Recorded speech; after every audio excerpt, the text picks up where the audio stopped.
You test. Hello. Hello. Sekejap Ada nak tambah nak tambah. Dengar tak bunyi dia orang tengah construction? Tak. Tak Okay, good. Nak tambah gambar.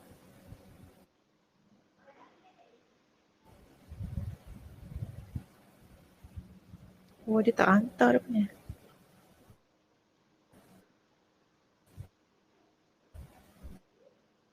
Oh, dah masukkan link tu tak? Dah. Yang Video. Sekejap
Okay, Bismillahirrahmanirrahim. Can everyone hear me?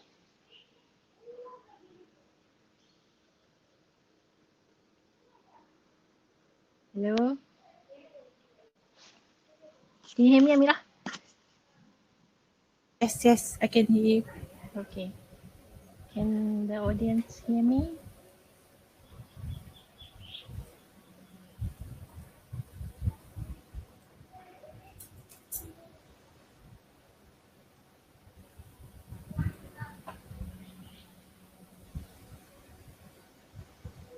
Can the audience hear me? Okay, thank you, Siti. Okay, Bismillahirrahmanirrahim. Assalamualaikum warahmatullahi wabarakatuh, and a very good morning to everyone who's here today. Well, it might not be morning in Sydney. Inshallah, we'll forge ahead with our webinar this morning. A very warm welcome to everyone for taking the time today to listen to our speaker that we have invited for you today. So inshallah, our speaker today is Amirah Azlan, and she is a graphic designer by profession. She has her own graphic design company called MDA Productions, and she also has her own business, artistic business called Love by Mira, and you can find this on Instagram. She has been part of Pertubuhan GEMA Malaysia for many years now and was recently elected the Vice President of GEMA. And last year, GEMA was a youth organisation that received a 5-star rating from Kementerian Belia dan Sukan. And we want to know in this webinar how Amirah helped GEMA achieve this 5-star rating. Obviously, when an organization gains a 5-star rating, it shows how excellent their governance is and their work ethic and their professionalism. So if anyone has any questions for Amirah, you can put it in chat and then mark it as the red Q, and inshallah we'll address them at the end of the talk, inshallah. Okay, so by all means, I invite Amirah now to start her sharing session, inshallah. Okay, Bismillahirrahmanirrahim. Assalamualaikum warahmatullahi wabarakatuh. Good morning, everyone, and good afternoon, I guess, for the people in Sydney and other places in Australia. Welcome, everyone. I'm glad to be a speaker for the Creative Leadership Series 2, and I hope that today, this is actually my second time giving this sharing during this type of program, and I hope that even though you've heard me speak in the first series, this time around I will be sharing something maybe totally different from what I shared before, more of apa yang telah dibuat secara amali dan sebagainya. So I will share my screen. Let me share my screen.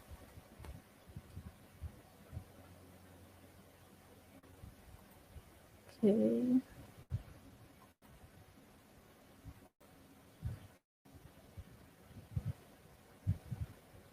Okay. Can everyone see? Alia, can you see my screen? Nope. No? Okay, let me okay, share. Can you see? Okay. Yes, we can see now. Okay. So I can't see everyone. I can only see my slides. Okay, Bismillahirrahmanirrahim. Today I'll be speaking in Rojak, akan campur-campur so that it becomes lagi smooth sailing compared to the other time. Okay, so maybe it's important for me to actually introduce who I am first in order for me to share the experiences that I have been through. So today the topic will be more about how I helped my organization achieve a 5-star rating. And like Alia mentioned earlier, I am very active in Pemuda GEMA, and we actually achieved a 5-star rating last year, 2019. And we're very proud of it because of the hard work that we put into in achieving that. And I would like to share on what kind of secrets that we used or what kind of strength that we used within the team that helped achieve this 5-star rating from Kementerian Belia dan Sukan. Okay, so first of all, hi, I'm Amirah. People sometimes call me Mira. It depends on who you are. My school friends call me Ami. My university friends call me Mira. My siblings call me Kak Nga. So it's a totally different usually I become someone totally different, depends on who you are. But people usually call me Amirah. And again, I am an owner of MD Productions and Love by Mira. I'm a senior graphic designer. I've been a graphic designer for the past 14 years, I guess. Okay, so I my qualifications are diploma in multimedia and bachelor in interactive multimedia design from University Kuala Lumpur. It's nice to mention my university, the place that kind of brought me up to who I am today. During university, I was an exco in Majlis Perwakilan Pelajar, focusing on leadership and training, and that's for the whole of UniKL. And for my own campus, which is UniKL MIIT, I was the deputy president Jawatan Kuasa Perwakilan Pelajar for 2 sessions, and before that, I was vice secretary for 1 session. During my convocation, I was given the Chancellor President Award during both of those convocations for my diploma and my bachelor convocations. All right. What I would like to go into another side of me was I was involved in volunteerism since I was 17 years old, right after SPM. I will explain how I came into volunteerism later in my talk.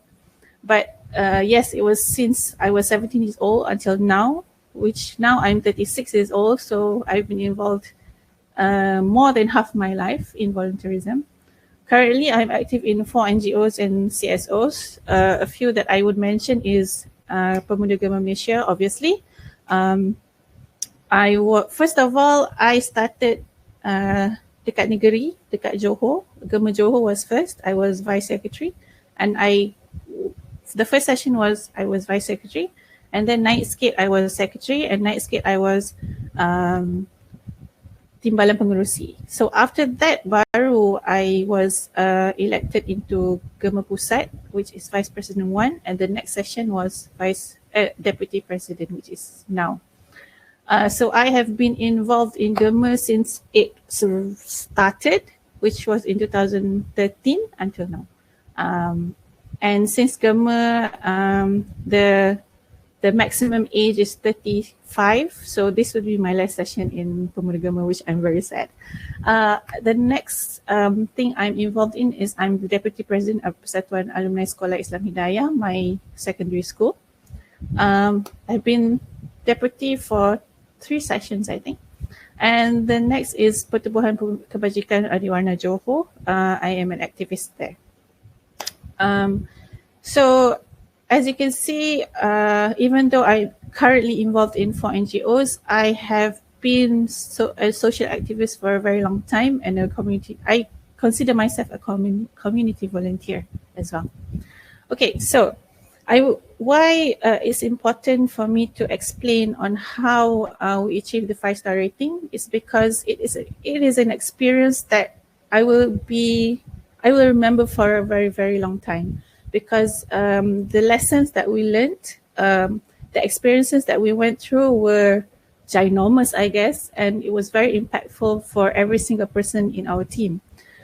Okay, so Pemuda GEMA has been this since 2013, so it's been 7 to 8 years old. It's 7 to 8 years old, and since I have been there from the start, it has been very challenging to become an organization that is stable. And GEMA has been going through a lot of ups and downs. I can assure you a lot of ups and downs and a lot of problems, a lot of conflicts. And as you can see from the experience that I have been through daripada negeri, naik 3 kali, and then di pusat pun, this is my second term in pusat.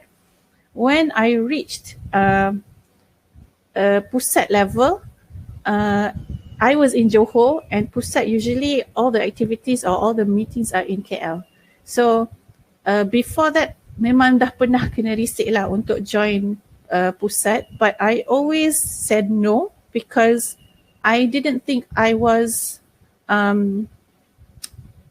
macam tak sanggup nak travel that far away for dia punya dedication to travel tu was, and kita perempuan, so nak travel tu macam berat sikit lah.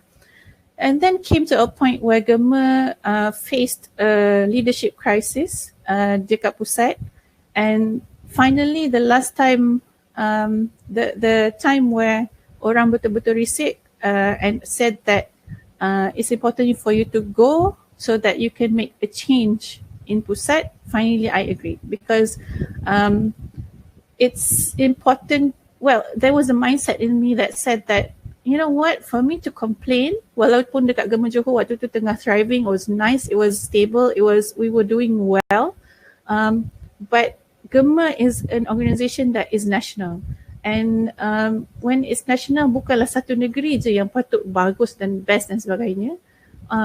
It's very sad to see waktu during the leadership crisis tu, GEMA Pusat was really bad lah. It was really bad, and there was no direction and all.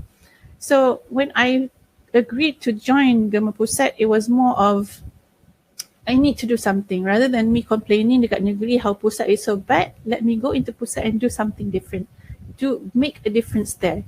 So I agreed, finally I agreed to join GEMA Pusat, and I was elected as Vice President 1. Okay, so this picture is actually a picture of a car. This is a metaphor that was given by one of our colleagues, Ayman. He was the Vice President too, one of our teammates. He said that when we received GEMA, during our period of GEMA Pusat, we actually inherited a car, a second-hand car that was failing. We had so many luggage, we had so many baggage on our shoulders. At that time there were 10 negeri bawah GEMA, and dia seolah-olah kereta tu tayar dah pancit, minyak tak ada, enjin dah rosak, windows pun dah rosak, tak boleh buka, tak boleh gerak, minyak hitam dah tak okay. So everything was a mess, and it was a very huge responsibility to the team that we had to do something about it and make this car, this vehicle, which is GEMA itself, into a car that is movable, into a car that can bring people forward, into a car that, with all the luggage that we have, with all the responsibilities that we had, to make it actually move. So among the problems that we had was, we had very bad leadership issues. If you ask the seniors in GEMA, they will say that there was a point in GEMA where GEMA Pusat, for example, there's supposed to be 10 people, 7 people letak jawatan. There was that point in time in GEMA, and I'm not ashamed to share this, because this is something that we all should go through, an experience that is very meaningful in terms of knowing the purpose where you're there and making a situation into something more positive. So we had a leadership issue. There's so many leadership issues there. There was actually no clear direction. There was no clear direction on where GEMA wanted to go. There was no niche area. There was nothing there. It was, I wouldn't say it was zero, but it wasn't very clear. And the policies were unclear. For example, polisi kewangan, polisi how to move about in the society. All these policy, political policies on what was our stand in politics, things like that was very unclear. Excuse me. The next was among the team in Pusat and Negeri, there wasn't a sense of belonging there. It was lacking, and of course, if you are in a negotiation and you don't have a sense of belonging, you don't feel like you want to change anything, you don't feel like you want to improve it, because you don't have that sense of belonging, and it's very, very sad, and it's dangerous in any type of organization. The next is we had money problems. One, there were a few thousand ringgit that was missing. So because of the unclear policies, and there was also we couldn't find sponsors, we didn't have enough money to do programs. So monetary problems are really impactful in any organization because you need money to actually gerakkan the organization itself. The next problem was we had low presence in social media. And in this era of social media or era of media, digital native, if you are not present in any social media, your presence isn't known, you can't be seen in social media, then it's basically like you don't even exist in the world, because people will always go back to the computer or to the phone and search who you are. If you're not there, then it's like you were never around. So we had low presence in social media, and there was no impactful achievements that we could see. When I was elected, it was 2016, the end of 2016, going into 2017. And just imagine, since 2013 to 17, there were no really big impactful achievements for the organization. This is a national organization that had cawangan negeri and all, but how come for the past how many years there were no impactful achievements? So it was really a bad time for GEMA back then. And obviously, because of all these problems, everyone had lost motivation in what to do.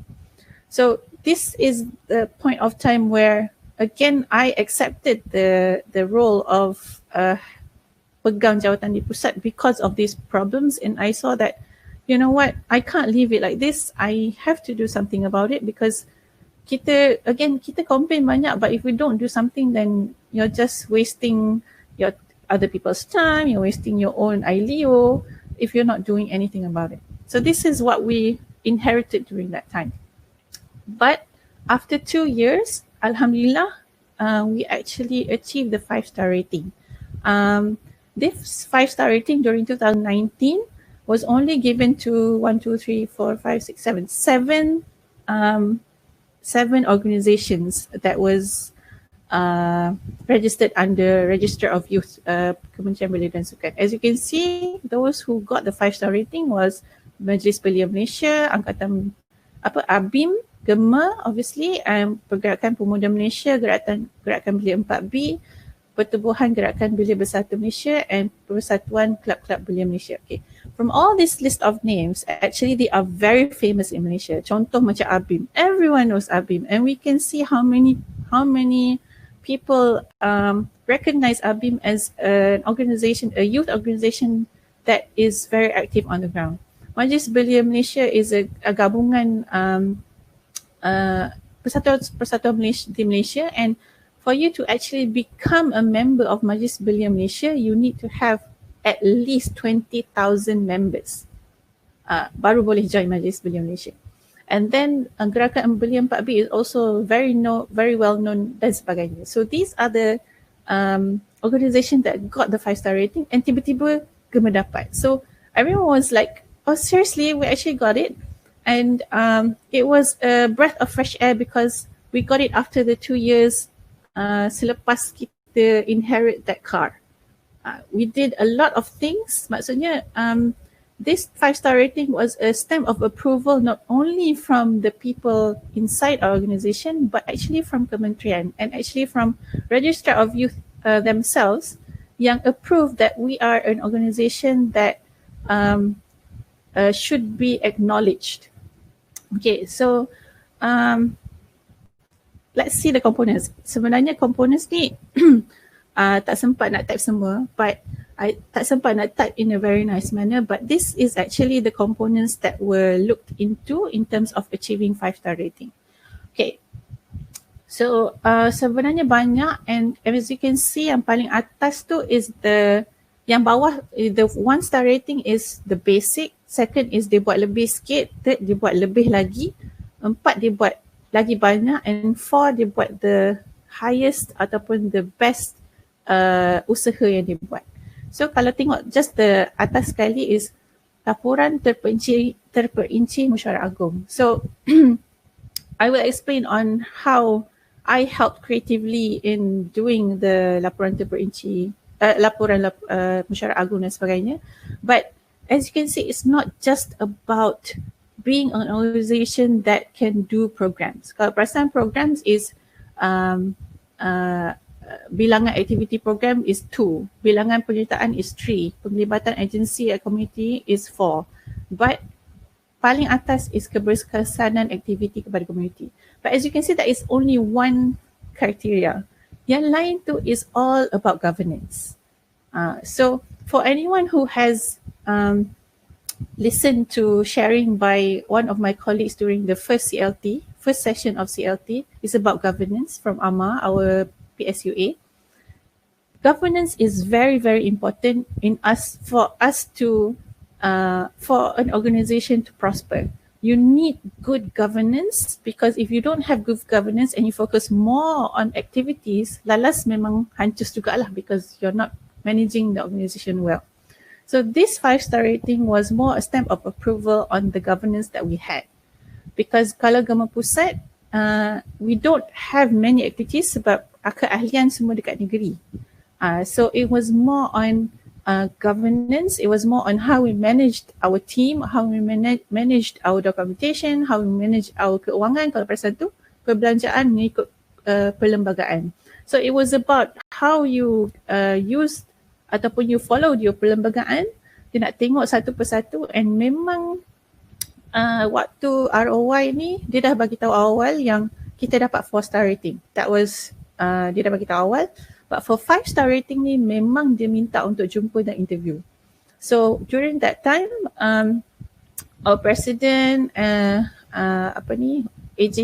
PSUA and one of our AJKs memang pergi jumpa. ROI datang ke office GEMA Pusat and asked to see all the evidence that we all had that.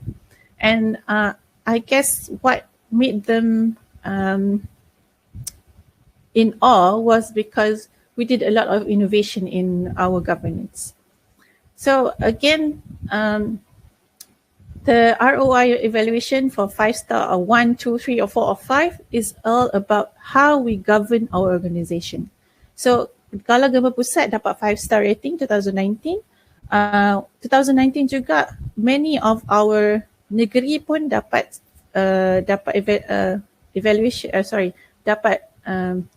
acknowledgement juga, but 4-star rating. So they have the capacity to actually get the 5-star rating, just kena usaha lebih sikit. So it's not really something that is hard to do if you have the dedication to do it. Again, governance, there's kalau macam contohlah kita tengok negara pun, you need to have good governance in order to administrate the whole country. So this is basically just the same. If you want to become one of the people that governs the country, you have to know how to govern a small organization first. So kalau organisasi kecil pun kita tak boleh nak urus, maka macam mana kita nak berdekah-dekah cakap nak menguruskan negara, nak jadi politician, nak menguruskan negara kalau organisasi kecil pun tak boleh nak buat. So this is, to me, is a platform to see how far you are serious in governing. Okay, so these are the criteria. Next is, okay. So during my, if you notice my experience, I was ahli perwakilan pelajar university, and I want to share an experience that I went through, something called the one-word game. I had to, during my MPP experience, we had to go around the country to all the campuses of UniKL in order for us to go buat mesyuarat lah, because MPP ni consisted of wakil-wakil from all campuses of UniKL. So during this time, I was in a car. I was actually the one driving in Kedah, because our meeting was in Kulim. We went about three or four people in the car. There were 2 guys. I was driving. There was another girl. So we were driving to Penang because orang Kulim nak bawa kita orang jalan lah for nak pergi makan somewhere nice and all that. And Kulim and Penang is not that far. So dia nak bawa lah kita orang. We went a few cars. And in that car, they wanted to play the one-word game. So what is this one word game? It's actually they dia nak suruh kita come up with one word on what they think or how they view that other person. Okay, so during this time, I don't remember what I said about the other two guys, but one of the guys in the car said that I was emotional. That was the word they used. And to be honest, I was driving. I was like a slap in the face when that person said to me that I was, the word that they would describe me is emotional. So it was like, okay, so I am emotional. Is that bad? What does that mean? So obviously, as a woman, as a female, we tend to think a lot on all these tables and all, and obviously dia akan ke arah negatif lah, kan? Kita akan terfikir ke arah negatif. So starting from that point, I really hated the one word game. I hated it so much because people used it to highlight your weaknesses rather than your strength. Why I will explain later why I like this one word game. Later I like this one word game. But during this time, dah lah tengah darah muda, very young, 20 something, and people said it to your face that you're emotional. What would be your reaction? So I was really triggered back then, but that was the turning point of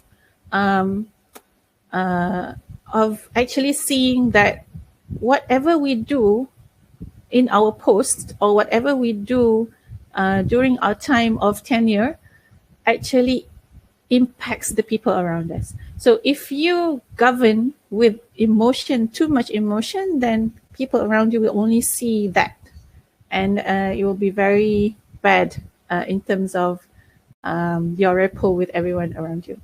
Okay, so from this one word game, later in life, I learned that sometimes being emotional isn't a bad thing. It can be seen as a strength.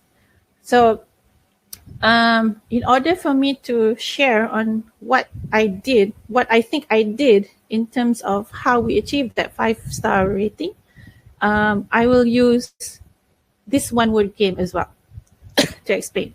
So the first word that I would explain is teamwork. So this 5-star rating was not just one person punya usaha. It was all about teamwork. Everything was about teamwork. If you have a good team, then it will be very easy to work together in harmony and all. Therefore, having a strong team that is very dedicated, that is committed, that has enthusiasm and has the same goal is very, very, very important. I cannot stress that more, because everything is a collective effort. Everyone has their own strength, and everyone contributes. Even if it's a little, everyone has and should be contributing in how that team moves forward. Nothing can be achieved alone. No one can claim that 5-star rating is effort diorang sahaja, because that's totally not true. And it's a matter of going through the conflicts and rising back up together as a united front. I can share that during those 2 years before we got that 5-star rating, we also went through ups and downs. We went through all these types of conflicts, gaduh sini, gaduh sana, dan sebagainya. That's totally normal in a team.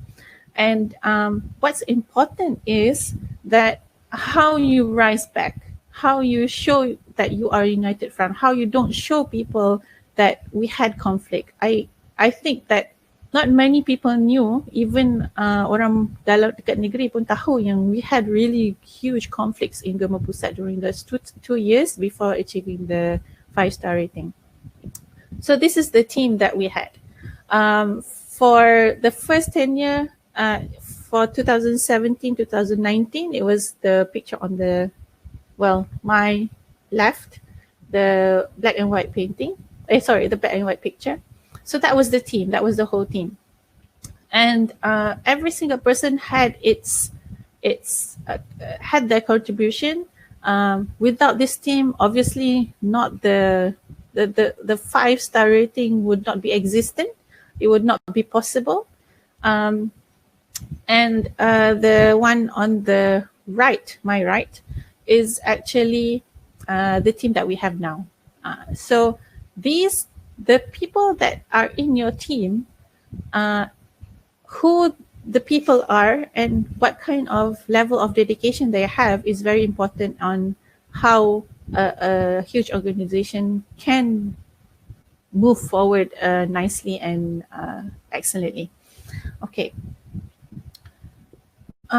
So I would like to explain a few things about United Front this time around. During that time of 2 years before the 5-star rating, we had a lot of conflicts. There was a point in time that I was the vice president one, the third in line, and I had to terpaksa take over tugas nombor 1 dan nombor 2. So I held 3 responsibilities. Because of a few technical issues, a few conflicts and all, I had to shoulder on 3 responsibilities and 3 well, it was really hard, but again, I don't think many people know that the conflict was there, because to me it's very important to show that you are a united front, that everyone is still okay, and whatever internal conflicts that we had, we shouldn't use it as a reason why we shouldn't move forward, because again, kita GEMA Pusat, we are the central committee, therefore we have to jaga lagi 10 negeri yang agak bawah. So if konflik dekat atas pun tak selesai, kita masih nak prolong the conflict without kita akan tertinggal all our subordinates kat bawah ataupun all our negeri kat bawah. So rugilah, maknanya masa yang ada tu lebih kita bermain dengan ego, bermain dengan kelemahan daripada actually doing the task that we had. So there was a time during those 2 years where I had to be the leader to the team lah. Okay, all right. So the next word that I would use is strategic planning. Okay, so if you look at the car that I showed earlier, there was no sense of direction, I can say that. Well, there was a sense of direction, but it wasn't very clear. And the strength that I brought to the team during that time was this strategic planning mindset, and also the knowledge of how to do strategic planning. And I am fortunate to have a dad, ayah yang memang pandai strategic planning, and I would always go back to him in terms of what should I do next? How should I do this? And I also have a mentor that I have been that rujuk dia for so long, since I was 17 years old, rujuk dia on many things, and her mind is always about strategic planning. So this was a mindset that I adopted through the years, and you could during jaga GEMA Johor pun, this was something that we push forward, so that kerja yang kita buat tu tersusun, kerja yang kita buat tu all based on strategy, benda yang kita buat tu bukan hanya benda yang kita suka, tapi benda yang kita perlu buat in order for governance and all. So strategic planning was something that I brought to the team. It was all about doing everything with purpose, doing everything with strategy, starting from the very beginning, because creator tu dah rosak kan. There were a lot of things that was in trouble, and again, and it was all about doing things in sequence. So we actually did have a document on a very detailed document on what to do, where to start in terms of governance, in terms of internal relations, in terms of keahlian, kepimpinan semua. There was all these small details that we had to do, and it was very helpful in us to move forward. This is something that I brought lah.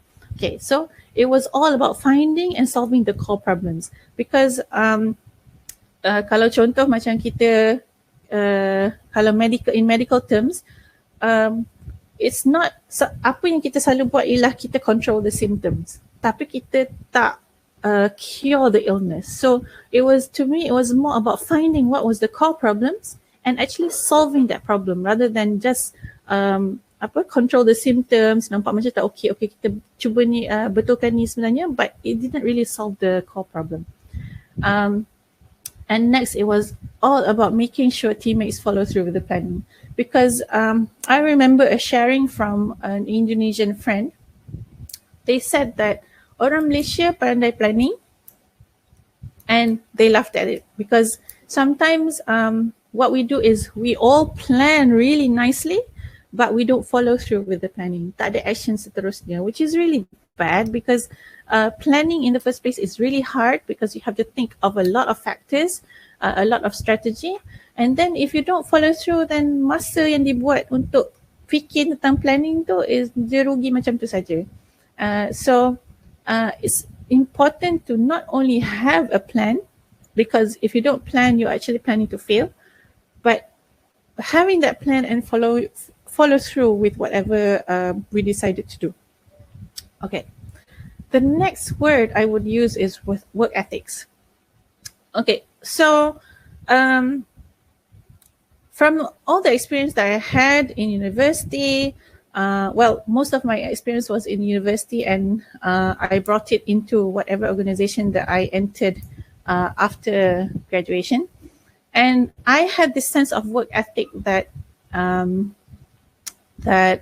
I guess shows that I'm very strict somewhere. So usually in any organization that I am in, I'm usually the one with the whip. I'm usually the strict one, but strict in terms of work ethic, because I believe that we shouldn't really, well, it's something really important to me because it's a principle that you have, if you want to work, if you want to do nak buat tugasan, you should be, there should be a few characteristics that you have that make sure you do it properly. So I do not like people who do something halfway.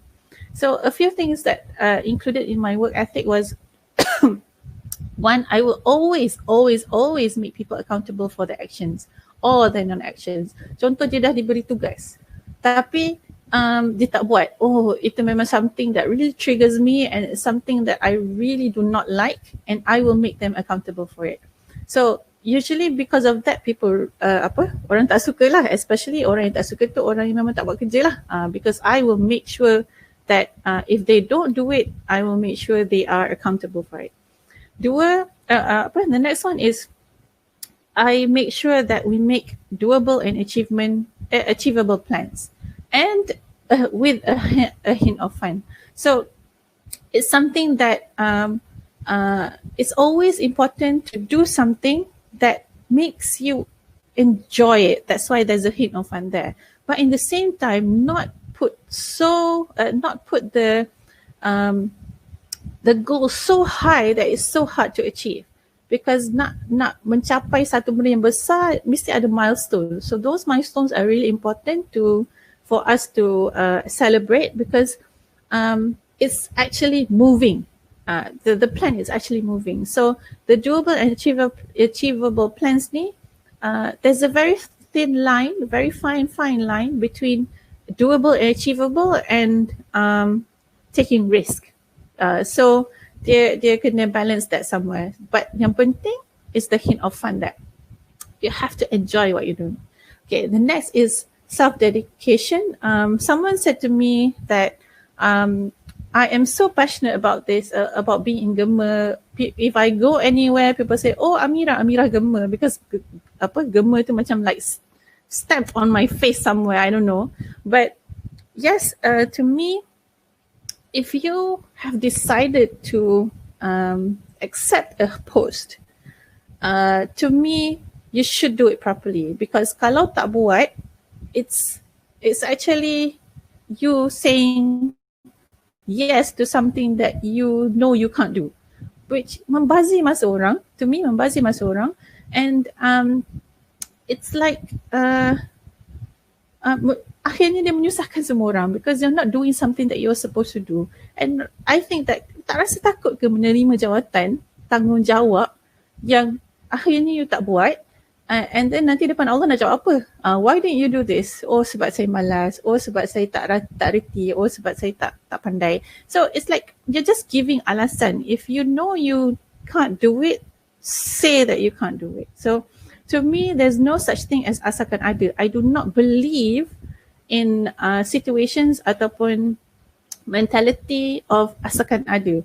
Do your best, because I don't like people who don't give their full effort in something. So the next one is try first. I do not believe in spoon feeding, because I think if you really want something, you should try doing it first. And kalau someone came to me, during studies, someone came to me and said that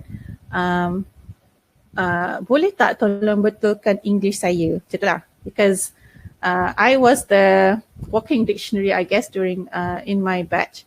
So people will come to me and betulkan ayat and all dan sebagainya kan. So what I hated the most was people who came to me and said, okay, I want to say this and this. Boleh tak tolong buat ayat? So benda tu adalah usaha kita untuk fikirkan ayat dia, compared to orang yang datang tulis ayat yang dia buat and said, tolong cek betul tak? Can is this right? So you can see the effort there, and that's where I see a difference in terms of dedication.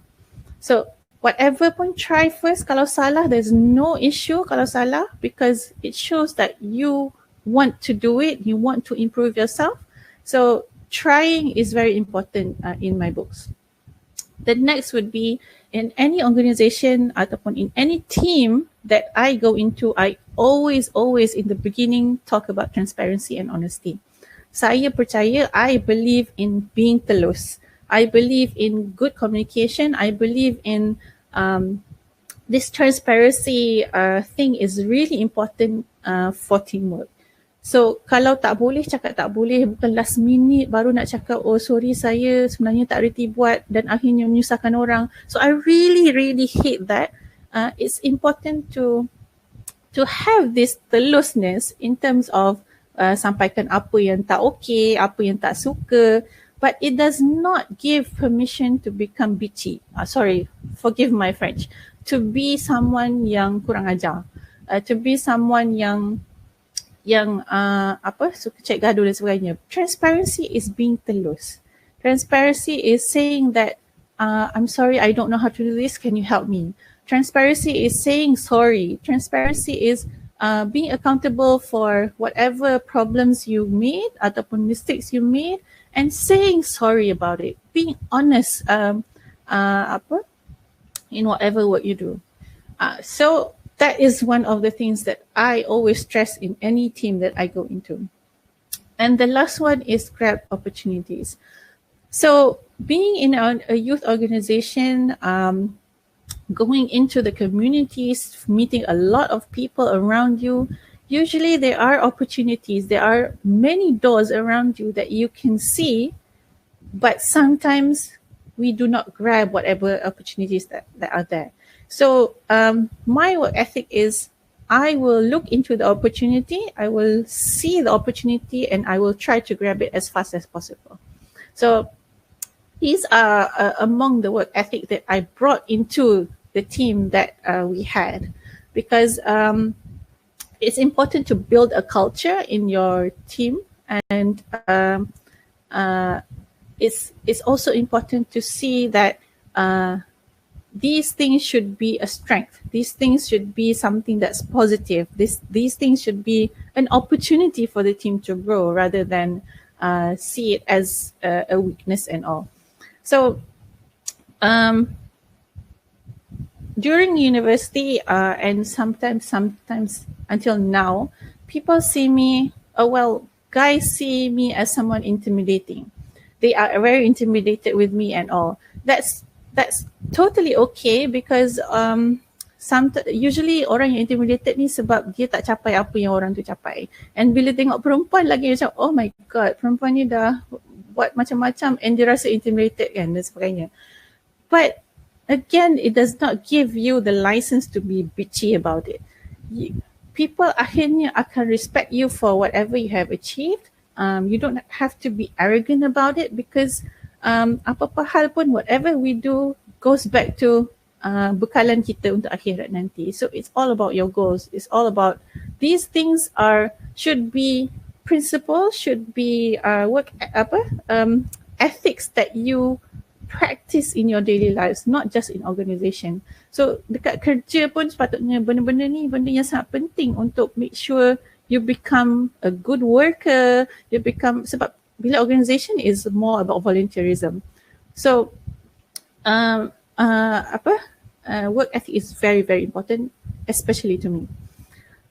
Okay, so next word I use is creativity. Okay, this is something that people have told me a while, and I guess it's because the strength that I had there is because I'm a graphic designer, I guess. Okay, so people have been telling me that I'm creative. I was creative since I was small. There's always something that I would like to do. My favorite TV show was Art Attack. I'm not sure if everyone remembered Art Attack, but I really loved art and crafts. And I will later share about why I decided to go into graphic design. But in GEMA, I hope people told me that I brought creativity into GEMA. So I brought elements of creativity in everything, in branding, in social media presence, in programs, in the approaches that we had, project methods that we had, and all. So these are the few posters that I did, and we posted in our social media accounts. So this is more about branding and all. So something that I'm very proud of until today, as you remember, one of the 5-star rating is about laporan tahunan kan. So I've always wanted to bring a sense of professionalism in any organization, and I'm glad to say that I had this opportunity in GEMA. And because I was in charge of the creative content of the cosmetics in GEMA, I was so glad that I had the power to do this. I brought a sense of, I was able to bring a sense of professionalism and something new to the branding of GEMA, showing that we are professional, that we are very creative, showcases the minds of GEMA people. So I'm very proud of Laporan Setiausaha Agung that I did this design. The contents is not from me, obviously. It's from our Setiausaha Agung and our PSU and also our Bendahari, laporan yang dalam tu. But I actually love making things pretty. That's something that I think is in me since kecil. And this was the first time GEMA keluarkan laporan dalam bentuk annual report macam corporate style. So it does show something. It was done strategically. It was done dengan sengaja to show that we have very good and quality people in our organization, and we're very serious with the goals of organization. So this is also very important. Untuk brochure, kalau tengok kat atas tu, untuk brochure pula, I made sure that we're not just using the typical type of brochures that kita ada, which is lipat 3 yang biasa tu kan, yang bosan tu, but we made an element of fun there. That's what I meant. I made sure that the brochure buka macam tu. So it's like opening a new box and sebagainya. So, and as you can see, the branding or the theme is basically the same on all the important documents. So ni saya tak tunjuk letterhead dan sebagainya, but it's basically all the same theme. This is very important in terms of branding. So this is also something that I brought. Okay. The next would be programs. Among the programs that I pushed forward that I helped out was with Spectrum Musica. Kalau yang pernah dengar tu, it's a music program, it's a Battle of the Band program. But the element of fun ataupun the element of creativity there was making any program not just a typical program. So Spectrum Musica ni, I can tell you that the main committee for this program was only 3 people. Percaya tak? It was only 3 people. But 3 people tu was, ketua was Daniel, the second was me, and was Izzah yang jaga kewangan. So I was in charge of the creative content. So not only creative content, a lot of things lah. But it was only 3 people that made this national program. We had a lot of bands that was involved. But what I'm saying about the creative content is not only the design and all, but also the content of the program itself. Kita buat program dengan tujuan. Kita buat program with purpose, bukan just a typical battle of the bands, but it was more about my suggestion for this program during that time was make it into something meaningful. So the meaningful thing there was making sure that everyone there received a message during the Battle of the Bands. Setiap band had to perform mengikut tema. So our tema was perubahan positif. So perubahan positif ni is because GEMA itself is an organisation that strives towards perubahan positif. Anything perubahan, any type of changes that goes towards perubahan yang positif dalam diri, dalam negara, dalam organisasi dan sebagainya is something that we strive for and we push forward in all of our teams. So we wanted to bring this mindset, we wanted to bring this value, this quality ataupun this understanding even into our program. So every single band had to perform one song that is related to perubahan positif. So dalam ni all the genres ada, black metal pun ada, headbanging pun ada sebagainya, but the content of the lyrics were what was very important to us, so that we can show the musicians, show everyone that music is music, but it can be used for good. So that was something that we wanted to bring. This is what I meant by contributing in the creative content there. Okay, so the next program that I'm very, very proud of, this is something I would like to share, is during 2014, I was still in GEMA Johor, tak masuk lagi GEMA Pusat. I started the trend, or well, I guess a trend, to make a program fun. Okay, Perhimpunan Perwakilan Nasional selalunya takes one whole day from pukul 8 sampai pukul 5 atau pukul 5 atau pukul 6 petang. And all you do in a Perhimpunan Perwakilan Nasional is sit down and listen, and it gets very boring. So I wanted to inject an element of fun there. So what I did was I made sure that that program it was bertema. So the tema during that program was actually kapal terbang. Everything that we did for that program was tema kapal terbang. So masuk dewan kena ada tiket kapal terbang. That was the name tags. Lepas tu laporan Setiausaha Agung was in an envelope with a map on it, macam nak tunjuk dia nak ke mana, tujuan ke mana. Maknanya kita punya program tu was all about macam nak pergi travel. And then kita punya penjaga pendaftaran pakai baju yang nampak macam pilot. So it was all based on theme. Even the signboards were themed. Macam masuk ke dalam dewan, it was departures. Balik it was arrivals and departures. So even our MC memang pakai full suit, pilot suit, siap dengan topi with all the stripes. And kita punya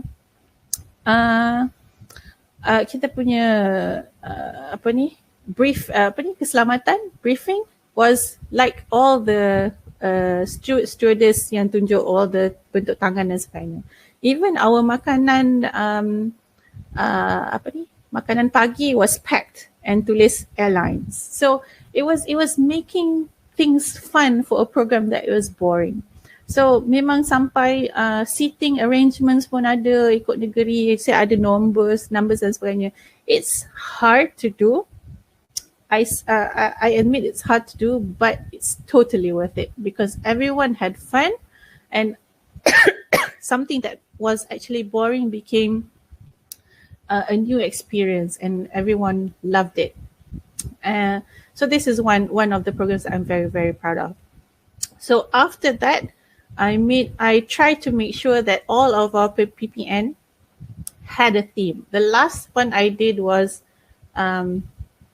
it was in KL this year, before all this coronavirus happened. The theme was spy. So nak masuk kena guna thumbprint and all that. So it makes things fun and no one said you can't do that. So that's why I love doing this. Okay, the next is program Sustain Asia. I really like to share about this is because it was, to me, it was an achievement for GEMA and also achievement for myself. This part is more about grabbing opportunities because Sustain Asia is a program that GEMA is a networking. It's a program that consists of 7 different countries. Excuse me. And it is a program that was given grant by the European Union. So the countries that are involved is Italy, France, Poland, India, Philippines, and Vietnam, and Malaysia, of course. So after this was an opportunity that was presented to me, and I finally grabbed it. It was from one of my best friends, Uswa. She knew this person. Her name is Valeria from Italy.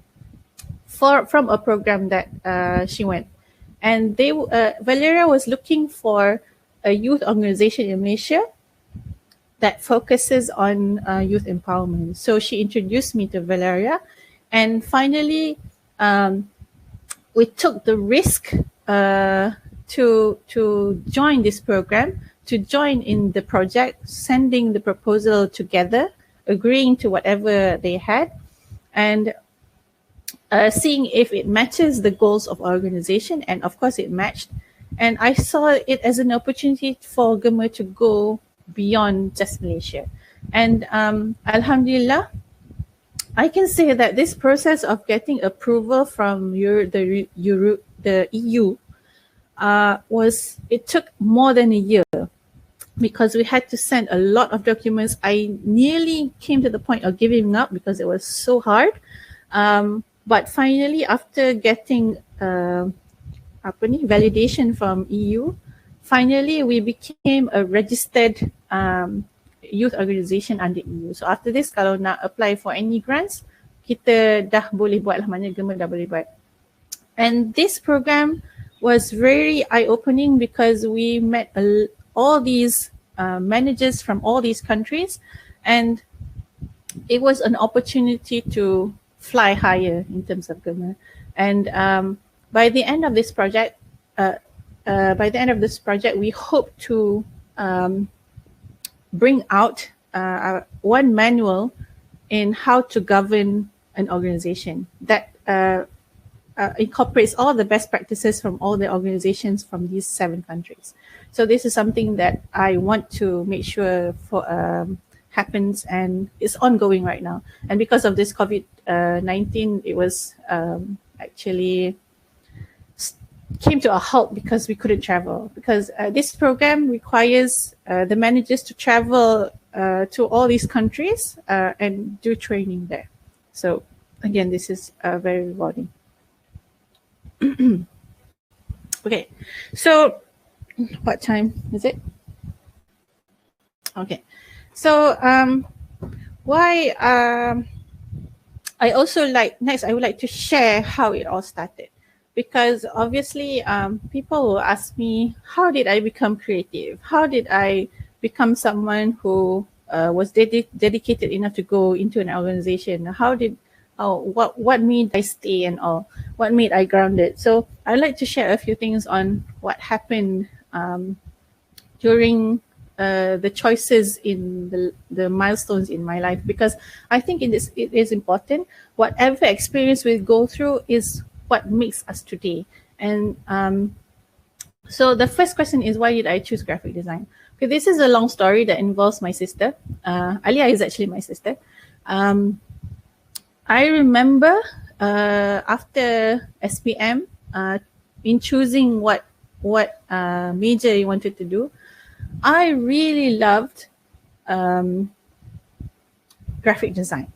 I really loved anything that was pretty. I really loved drawing. I really loved making everything pretty. So my first choice was actually becoming an interior designer. So when I shared this view with my sister, she said something that made me realize that whatever we choose as our career should have a purpose. So when I said that I wanted to become an interior designer, her question was, okay, cuba tengok, it was like this, cuba tengok the purpose of an interior designer. You make a house pretty, and then what do people do with a pretty house? They show people. They want to show how beautiful their house is. So it actually contributes to riak. So very strict in terms of that lah. My sister is like that during that time lah. So dia cakap macam do you want to become someone that will contribute to perangai orang yang tak best? Maknanya orang tend to become riak with a nice house and nice design. So it made me think, okay, so I don't want to do that. I want to do something that's useful. I want to do something that contributes. So graphic design was actually a choice. There was a choice during that time. There was a choice between doing law and doing graphic design. Law was in UIA and graphic design was in a private university. And I'm glad to say that my parents gave the choice to me. And they didn't push me to do something that I didn't like. They gave me the choice, nak law ke nak graphic design. And the input that my sister gave actually gave me purpose lah. Maksudnya, not only do I want to do something that I like, that was from the values given by my parents, but I wanted to also do something that gave impact back to the community. So graphic design was a combination of two things that I really loved, which was arts and also computers.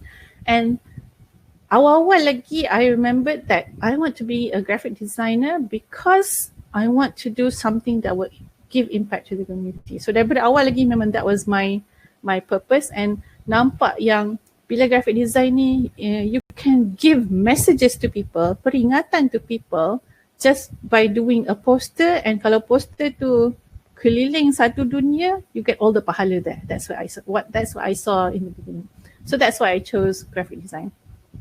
2, what made me go through volunteerism? Okay, so I started volunteering when I was 17 years old, right after SPM. And I owe this to my mentor, Kak Fida. Siapa yang kenal Kak Fida ni? I guess many of my schoolmates kenal Kak Fida because she was one of facilitators for all the motivational camps and all. So my first step into volunteerism was after SPM, jadi facilitator to motivational camps that diajak oleh Kak Fida lah. And I think Kak Fida, I call Kak Fida, I think she guided me through a lot of things in this life, in terms of bringing me back ataupun reminding me why it's important to become someone yang berguna kepada orang lain. So Kalau apa-apa hal pun, she will remind me back, okay, is this impactful? Is what is the outcome of what you're doing? So dia macam, that was the first step, and I have never left volunteerism. And sampai sekarang, I'm still in a few groups with her, and I enjoy working with her because she always reminds me of the purpose of volunteering, and I love that. So I owe her that. Third is what made me be involved in leadership. Okay, this slide is actually an acknowledgement to the people around me, because whoever you surround yourself with, whoever the people that you have met, gives an impact to whatever values that you have. So if the people around you are people who have value, who practice values, nak tak nak dia akan terbias kat kita juga akhirnya. So pasal leadership ni, actually I owe a lot to one of my English lecturers. Nama dia Miss Putri, dia dah arwah dah. And after, I remember that during university days, she was a English lecturer, and her class was so fun. I loved English. My English lecturers in UniKL were one of the most fun people, most fun lecturers that we had. And later she was brought into administration as pegawai hal ehwal pelajar. So I think what happened was she saw potential in me, and I'm so grateful to her. Because she was the one who pushed me to go into jawatan kuasa perwakilan pelajar, masuk dalam team tu. She was also the one who pushed me. She opened a lot of doors for me, gave me a lot of opportunities. She was the one that gave me the opportunity to go on radio, mewakili UniKL, she was also the one that brought me masuk magazines, masuk newspaper, masuk TV. So there were a lot of doors that I owe her. A lot of all the experience that I had, I owe her, and I would like to ask everyone here to pray for her. She passed away before I finished my degree, and a lot of people around her were really affected, including me. We lost a very dear person, and she was very dear to us. Okay, so that was the start of leadership. And then the next thing was what makes me grounded. So obviously what makes me grounded are my parents. Akhirnya, all these people, there are a lot more people here that I didn't mention, but these are the people that sampai sekarang lah kot yang make me find the purpose why I'm there. Excuse me. Okay, so in order for me to finish the sharing, it was more about how I transitioned from someone who was labeled emotional to someone who I wanted to become. So this year during the COVID-19, kita semua kena duduk rumah kan, I decided to join an online course by Simon Sinek punya team. So I always loved Simon Sinek punya input because he always reminded us about our why we are here, why we are there. Because all this is very important in order for us to go in an organization, what kind of values we bring into an organization, what kind of goals and all. So during that time, there were 60 people all around the world, and we were divided into teams of 2 to discuss on what we think our why, the reason why we are where we are. So finally, what we came up with for mine was to find strength in others and guide them to their true potential. It's something that I really enjoy. It's something that can be seen since sesi dalam GP tu, because I see the potential of GEMA and I want it to thrive. I see the strength, I want it to thrive. So not only for people, but also in organizations as well. So this was my why. And I believe that when you give up self-intended goals and take on contributive goals, you function very differently. Your biology changes, your purpose changes, your motivation changes. So it's all about it's all about thinking about how to have contributive goals. So you can relate it. I can relate it to the purpose of becoming a graphic designer. It was not just to get money. It was not just to make it into a career, but to make it into something contributive to the community. So someone once asked me why I'm so dedicated in GEMA, dah masuk GP, how I can travel every single month to KL alone for meetings. And this is the answer that I gave. There is a hadith that our dad shared in the car. He usually shares these things in the car with us. He said that there's a hadith about 5 soalan yang akan ditanya kepada anak Adam in front of Allah, and dia tak jawab soalan ni, dia tak boleh lepas. So among the things was how he lived his life and how he utilized his youth, what means did he earn his wealth, how did he spend it, and what did he do with his knowledge. So this is the answer that I gave. My friend asked me and I gave him this answer because I feel that our time as youth is very, very limited. And I believe that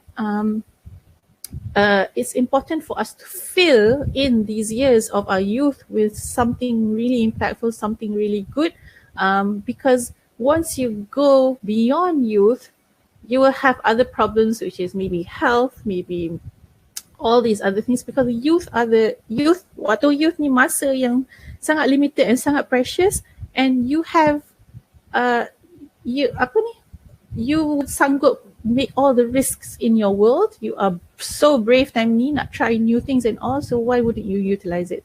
So this is something that memang I hold on to dearly. So there's no such thing as giving excuses during youth ni sebab you don't have that much responsibilities compared to bila dah kahwin, dah ada anak, dah kerja dan sebagainya. So masa youth ni sangat-sangat precious and you should use it very well. Bukan bazirkan. So I would also like to share about Bill Gates. Sorry, not Bill Gates. Steve Jobs. He actually, after his death, he received 1 million emails into his account just to say how sad they were for his passing. Dia dah mati dah, but he received more than 1 million emails just to say they were so sad of his passing. And that shows that with just introducing Apple ataupun introducing the phone or computers and all, he actually changed human civilization. And so the question is, what about us?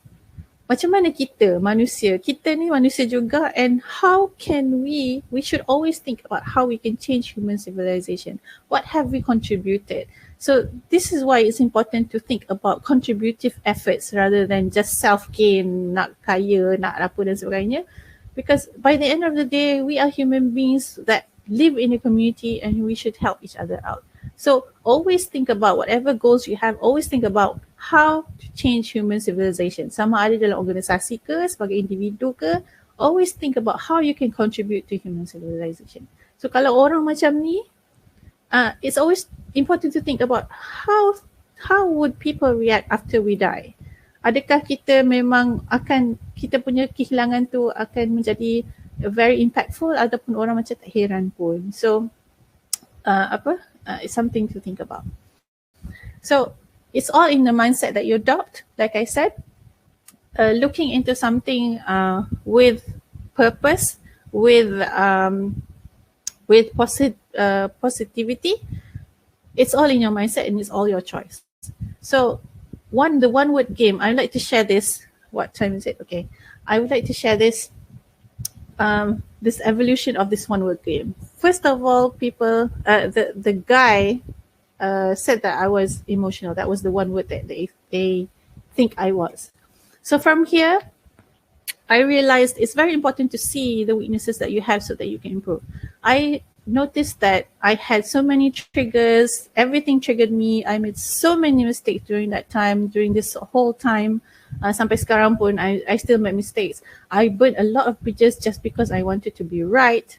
So, akhirnya, after a long period of self-reflection, of all the problems that we had to go through, I learned not to see it as a weakness, but turn it into a strength. If you are emotional, it doesn't mean that it's a weakness from your part. It means that you have passion. It means that you do something with passion. You're so passionate about it that if it doesn't work, you're emotional about it. And that is a strength. It's not a weakness. We need to change that mindset.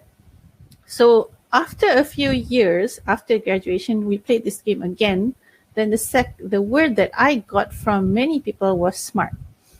And I was also memang tak puas hati juga dengan perkataan ni because okay, smart is one thing, but takkan smart saja because we played among my friends, we played this between 11 people and 8 or 9 gave the same word, which is smart. And I was so sad because, okay, so people just know me as being smart, nothing else. What about the values that I had? So, and then when I did self-reflection, there were times where I was very arrogant with knowledge. I didn't want to listen to other people's opinions about rasa macam diri sendiri betul dan sebagainya. So these are the reflections that you have to do in order for you as yourself to improve yourself, yang boleh bawa these values into the team that you have. And akhirnya I learned that there is always something new to learn.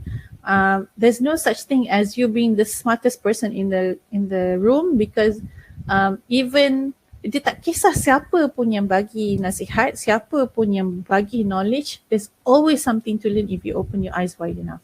There's no such thing as a smart know-it-all. Well, people who are know-it-all are usually people who are very arrogant with knowledge, and this is something to be reflected with. Okay, the next one, from smart, I decided that I wanted people to know me as with value. So tak puas hati dengan smart tu, I wanted to make people know me as someone who is kind. So that was my goal. I wanted to be someone who know the word that people that people said I was is kind. So doing the reflection, I found that kenapa orang tak cakap kita kind is because sometimes I'm very mean with my words. I found that I would find every opportunity to argue because not be right all the time, and I will always. I found that I try to find fault in others. Sebab rasa macam diri hebat sangat kan. But later, with all the experiences, with all the people around me, with all the jumpa orang susah dan sebagainya, you learn that every single person goes through hardship in different forms, and you wouldn't know if they didn't tell you, and people won't tell you if you are not kind enough. So we do not know what kind of battles they go through, and they go through silently. I only say this because I also had this experience as well. I went through a very tough hardship on my own, and people around me just said it's nothing. So benda ni benda yang emotional, and going through the same hardship, going through such a hardship made me realize maybe more empathic of other people. So this is also something that I could reflect on. So in the end, it's all about trying to be the best person that you can be in order to be the best person in your organization, in order to bring the values in your organization, 5-star ke, 6-star ke, apa ke. It does not matter if your team does not have values. And in order to have values, you have to try. You have to make effort in reaching a goal. So cerita Bill Gates and his alarm clocks ni, Bill Gates pernah cerita yang dia paling susah ialah untuk bangun pagi pergi kelas.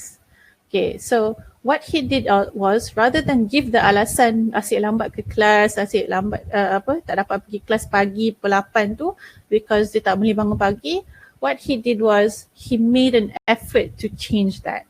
So dia beli a lot of alarm clocks and he put it everywhere in his house, every place, supaya kalau bunyi he had to wake up. Dia kena bangun dan pergi tutup. So kadang-kadang kita asyik snooze button and doesn't work kan. So this time around what he did, extra effort, dia beli alarm clock tu, dia letak jauh-jauh and dia letak a lot, many times, sampai akhirnya dia berjaya bangun pagi tu. So it's all about effort. So akhirnya success is about taking 100% responsibility. We should selalunya kita focus on things that we cannot change, but what we should do is focus on things that we can change. You cannot control what people think of you, so don't let it control you. And this is also a principle that I hold on to and I tell everyone. We do not have the right to complain if we do not do anything about it. Yes, we can complain, but the next step should be, so what should I be doing about it? Can I be the solution to that problem?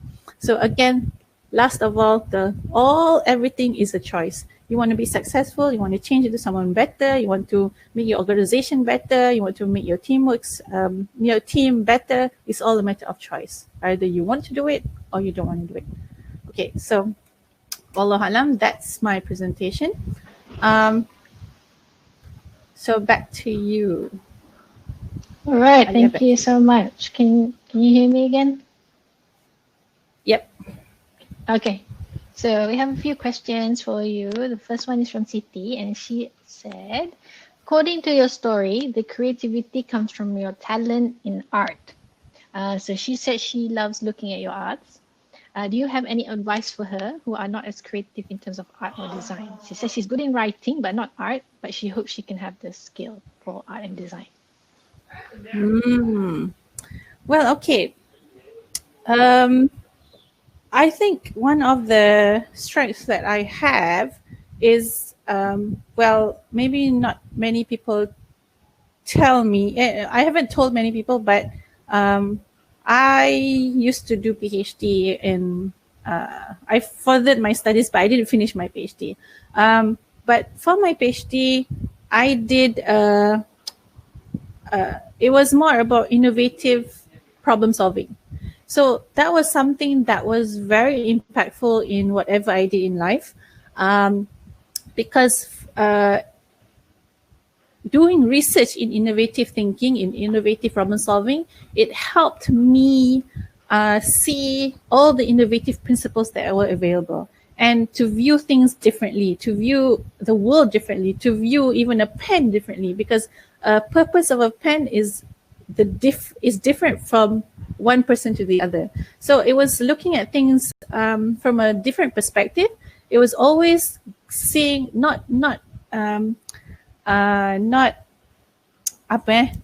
dia tak patutnya kita settle for what's default. We have to always find something that is different from the default. So art is something, if you are a writer, that is still art, and you can use whatever talents that you have to become someone that will contribute back to society. So it doesn't matter what form of art that you have, but enhance that skill so that you can actually use it for the community. And creativity ni sekarang ni macam, it's all in the mindset sebenarnya. Because what I do in terms of creativity, finding ideas, kalau pergi driving kat luar, I actually look at the signboards ataupun I look at the billboards to gain inspiration. I nak cari idea, flip the magazines to actually see what's available. So it's about you having the effort to find inspiration from everywhere. And kadang-kadang orang tengok pokok pun boleh inspired. So it's all about mentality lah. It's all about changing that mindset that everything and anything is possible. Yeah. I think that's a big problem. People think that creativity is just in arts and writing and talents, playing musical instruments, but it's more of a way of thinking, way of problem solving, thinking something that no one else has thought before. So yeah, Yep. basically being innovative. Okay, next question. Having good team members was essential, obviously, to you and GEMA's success. But how do you find these people? Because this is a volunteer organization. How do you find people who are, number one, willing to volunteer, but number two, are really good at their job? Um, yes, getting a good team is very crucial in terms of moving the team forward ataupun the organisation forward. But we also have to remember that the team, orang-orang dalam team tu, the members are not perfect. So finding the team, the person that you should find is someone who has the willpower and the dedication. But again, dedication can be dia boleh dibina.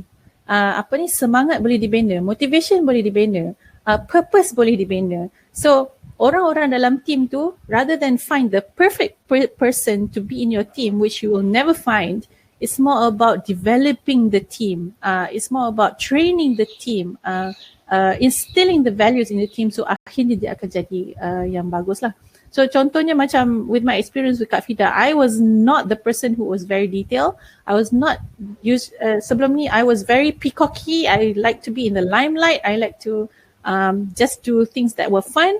But she was the one that motivated ataupun molded us into people who were responsible, who actually view things from this different perspective. So memang team members tu macam hampir macam mana pun team members kita sekarang, it's our responsibility to develop them together. So it's not about finding a good team, tiba-tiba jadi the dream team. That's not possible lah. Everyone has their weaknesses, everyone has their strength. So kena utilize the strengths and match the strength to whatever responsibility that we give them. Barulah benda tu smooth sailing. All right. Yep. That's a good mindset to have, actually, because I'm always thinking of an organization like it's like a business. You have to interview people. You have to have the best people to work for you. But yeah, it's about building your team, actually. Okay. I remember being in a team that had the best people, and akhirnya gaduh because everyone wanted to be the head. Everyone wanted to be the person that is right. So having the best people doesn't mean you have the best teamwork.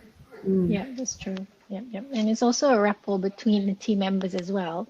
It's not just how good they are in terms of work, but also how they get along with other people. Yes, that's very important also, because we noticed that from session 1 that I was in GP to session 2, what we saw lacking was not knowing them as a person, ataupun not knowing their families, not understanding kerjaya dia orang macam mana, not being maknanya kita give them responsibilities tapi kita tak fikir tentang keadaan kerja hakiki dia macam mana. So akhirnya kita menzalimi dia dan kita condemn dia dan kita punish dia for that, sedangkan kita yang tak mengenali orang tu kan, so tak kenal maka tak cinta kan, something like that lah. So it's important to know your members. And for session 2, what was different is kalau meeting kita pergi ke rumah dia, kita kenal family dia, kita pergi jalan sama-sama, makan sama-sama. So that builds ukhuwah lah, that builds friendship, that builds rapport, that builds the bond between each team member. Benda tu sangat penting. Yep. Good point. Okay, next question is, how do you make sure that what you have initiated or contributed in the organization will be sustained after you are no longer in the organization? So you said after GEMA, after 35, you have to sort of exit GEMA, kan? So how do you make sure that whatever changes you made will be sustained by the people left behind? Okay, so hi Walmir. So personally, I remember, again, it's all about what the purpose, the first purpose that you had. So when I decided to continue in GEMA Pusat for the second session, I remember during my manifesto on the stage, because I was also people elected me to run for president, which I really didn't want actually. That's not tak kena dengan jiwa, but I remember saying on stage that this is my last session in GEMA, and I wanted to leave something behind. I didn't want to just be in the limelight and naikkan nama sendiri, but I wanted to build the team. So that's exactly what I said in the on stage, and that's what I'm doing right now. Rather than create new programs, for myself, create new programs or projects in GEMA Pusat, it's more about membimbing, tengok, try and improve, tukar mindset. I don't know if my team members sekarang ni perasan or not, but that's what I'm doing.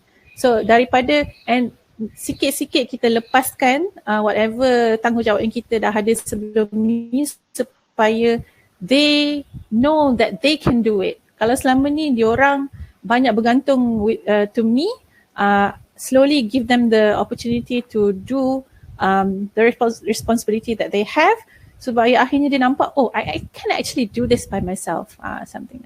Memanglah akan ada benda yang kita tak boleh sustain in an organisation, but I hope the mindset is there and the values are there. So that is more important to me in this session lah. Okay. The next would be diorang punya how they use whatever they have learnt untuk next session lah. Okay, so next one is, what is your personal lowest point in an organisation and how did you overcome it? Well, there were a lot sebenarnya, but maybe I should share. During the last session, the session before this, I was on my last phase of PhD. It was the writing phase, and that brought a lot of stress to me. It was really hard, and during that time I was also in GEMA Pusat. So during that time, my emotions were haywire. There was a point in time where I didn't want to meet anyone. I stayed in my room for a month without going out, just to keluar untuk ambil air dan sebagainya, because I was really depressed at that time, and it affected the team. And dia punya, dari segi emosi, dari segi motivation, I actually brought that negative and toxic mindset to the team, and it affected a lot. And I think dan time tu came to a point where bergaduh and sampai leave group tu, okay, sampai leave group, and then sampai keluarkan surat nak letak jawatan because tak tahan. When actually it was more about me yang had this toxic mindset, ataupun kita, to be honest, I was depressed and memang kena makan ubat dan sebagainya. So it was a time where I think I was gone for 2 months kot. Maknanya memang totally out, and during that time it was more of semua benda salah kita. I was not contributing enough, orang tak appreciate apa kita buat, semua salah orang lain. So it was this toxic mindset that I brought to the team that was really bad lah. It was really bad, and that was the time where akhirnya a few people helped me. One of my best friends helped me. Dia macam bila akhirnya mind tu dah okay, the next step would be to move forward and step up and change the dynamics of the group and all. So that was a really bad time. Kalau nak share tu mungkin lama nak kena cerita one day kot, but there were a lot of things that memang gaduh teruk sangat. Tapi kalau for people who for those in the teammates that were in this previous session, they orang tahulah how bad it was during that time. But what I want to stress here was that nobody knew about it except us. Tak ada siapa. We were loyal enough to not share kelemahan-kelemahan yang ada dalam group, and we presented a very strong front lah. Benda tu tak terkeluar lah. But still it was very impactful lah. It was really bad lah. Susah nak cerita, banyak cerita tu. But well, it made you the person you are today, I guess. Banyak benda belajar lah. The important thing is to learn from the experience rather than just hold on to it and pegang dendam, marah dan sebagainya. It's not very healthy lah. Okay. Another question. So sometimes after a lengthy workshop and producing comprehensive planning, and then you give it to another team to execute, but when you follow up, and then you find that they barely follow it or they don't even execute it. So how do you solve this kind of problem, and what do you think, where do you think it went wrong? I was fortunate enough to ask this question to Ayah, to my dad a few days ago, because I guess in GEMA we also have problems in terms of kita dah buat something tapi mungkin negeri tak buat. Contoh lah, because that's very common lah. Contoh pusat bagi this arahan tapi negeri-negeri tak buat pun. So bila kita follow up, kenapa dia tak buat? Sedangkan kita dah bagi everything. We have given everything. We have given comprehensive planning. Kita dah bagi strategic planning tapi dia tak buat. So when I asked Ayah about it, because I do not have that kind of knowledge lah, and I'm very fortunate to have parents yang kita boleh rujuk lah in terms of this. He said that problem is more of execution. It's more of cascading the knowledge kepada orang bawahan. So memanglah contoh macam GEMA pusat very bagus, 5-star, dah efficient, dah can go international dan sebagainya. But kita kan tengok juga orang bawahan kita ataupun negeri kita macam mana. So based on what my dad shared is more about, rather than focusing, maknanya the next step would be focusing on cascading the right type of information to the bottom and to follow up selalu. Maknanya building the rapport properly, going down properly ataupun frequently, sebab benda tu sangat penting dan sangat every organisation goes through it. It's not something yang just specific to just organizations, satu organisation. Everyone has to go through it, and it just shows that it's a next step for that organisation. So walaupun dah hebat macam mana pun dia pun kat pusat, tapi the next step will be untuk tengok orang bawahan. Jangan terlalu syok sendirilah, macam tu. So this is something more about cascading lah. Based on what my dad explained, it's more about cascading the information, cascading the understanding, and cascading the values as well. So kalau dalam team kita dah bagus, this is the time to bring it to other teams pula. Okay. Okay, there's another question. What is the best thing that happened to you that kept motivating you? Wow. Best thing I don't think GEMA lah, GEMA.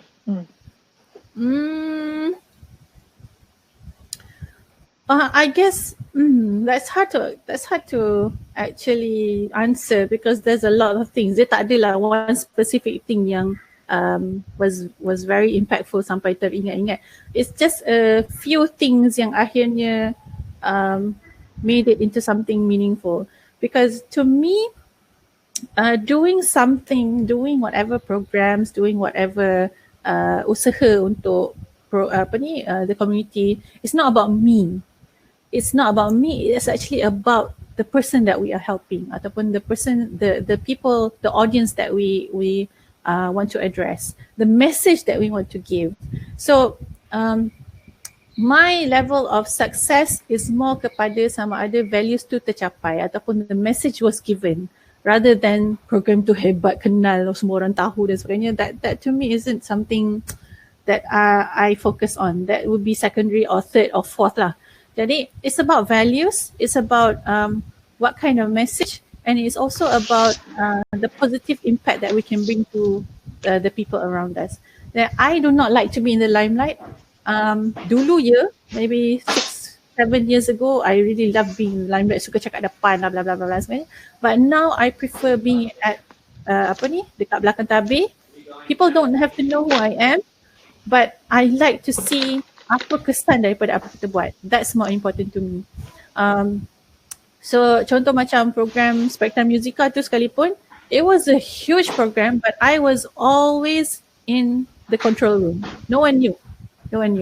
And I'm not the person who goes everywhere and say, oh, this is my program, I did this. No, I'm not that type of person, because to me, always it's an impact. It's about collective effort, it's about teamwork, and it's about the values itself. Itulah. Okay. Last question for the day. How do you keep in touch with other members when other members in the team that you get to know when you join an organization?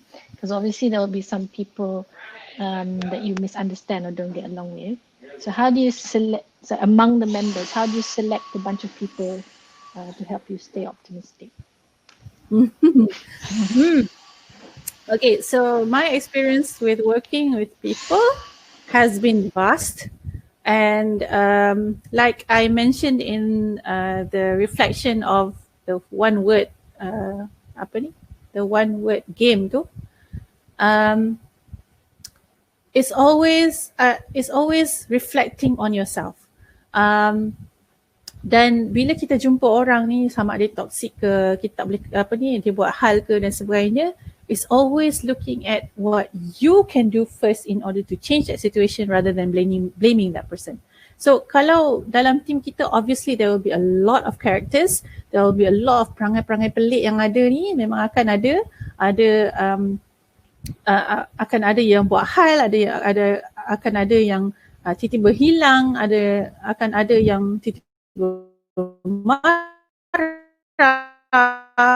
ada yang tiba-tiba tak buat kerja. So that's the dynamics of a team yang goes beyond just your team. Maknanya everywhere, sama ada organisasi besar ke, organisasi kecil ke, dalam rumah suami isteri pun macam tu kan.